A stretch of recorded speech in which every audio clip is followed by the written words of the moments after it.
around the Department of Defense. This is your daily news brief. Our allies keep us strong. I'm Marine Staff Sergeant Jen Martinez. 2 U.S. combatant commanders testified at the hearing of the Senate Armed Services Committee in review of the defense budget for the next fiscal year.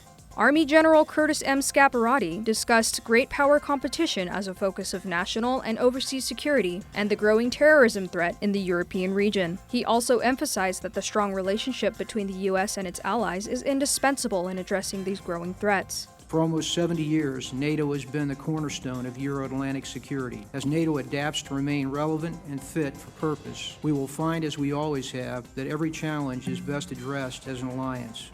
Army General Stephen R. Lyons added that the U.S. Transportation Command will reform the Defense Property Program, which helps service members move from one duty assignment to the next. Lyons said this reform will improve quality of life for the men and women of the armed forces. Our most important resources are people, and we owe them better. So in consultation with the service secretaries and the service chiefs, and on behalf of the department, Transcom is leading an initiative to restructure our relationship with industry in an effort to improve quality, capacity, and accountability.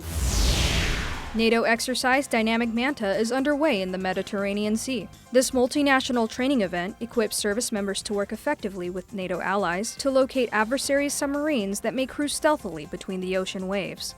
U.S. Navy Rear Admiral Andrew Lennon, the commander of Submarines NATO, said more goes into finding a submarine than you might think, but its potential to cause harm makes the skill of detection a crucial one. Submarines have a wide variety of capabilities, from anti-submarine warfare, anti-surface warfare, the ability to launch missiles that can threaten our population centers, critical infrastructures in our nations. So it's very important to understand where adversaries' submarines are. U.S. European Command deployed a terminal high-altitude area defense system to train U.S. and Israeli forces under the Dynamic Force Employment concept. THAAD is the most integrated air and missile defense system in the world, and this deployment readiness training demonstrates that U.S. forces can respond quickly to any threat, anywhere, at any time. U.S. forces will work with Israel to practice and refine operational procedures for augmenting Israel's existing air and missile defense architecture. That's your DoD News Brief. I'm Marine Staff Sergeant Jen Martinez. You can find more stories about your military at defense.gov and by using hashtag KnowYourMil.